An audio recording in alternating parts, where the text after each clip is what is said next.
2 minutes and 44 seconds para sa last quarter. Luigi for 2 points. Paulit-ulit.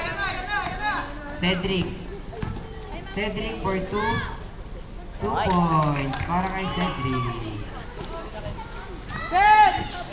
Abet. Oy! Pinadulas ang bola. Kitang-kita kung paano.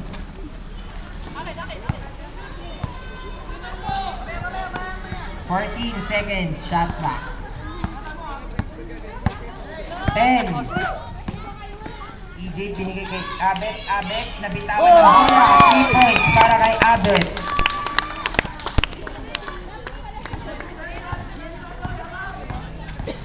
Ang official score po ay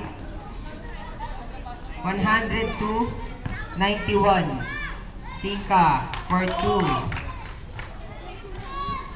Remaining time, 2 minutes. 93-100 po ang official score.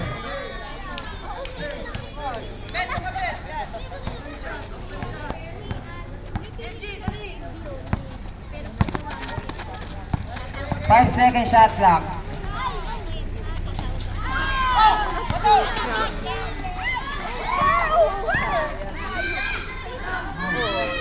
Yes! 1 minute and 28 seconds. Abet binigay kay EJ. EJ. Wala. Kaya po ni EJ. EJ for 2. Wala pa rin. Kailangan kasi si Kuya EJ pag mag-3 kailangan may bantay eh. Ay, sorry. 1 minute and 16 seconds. Time out. Sino? Babe.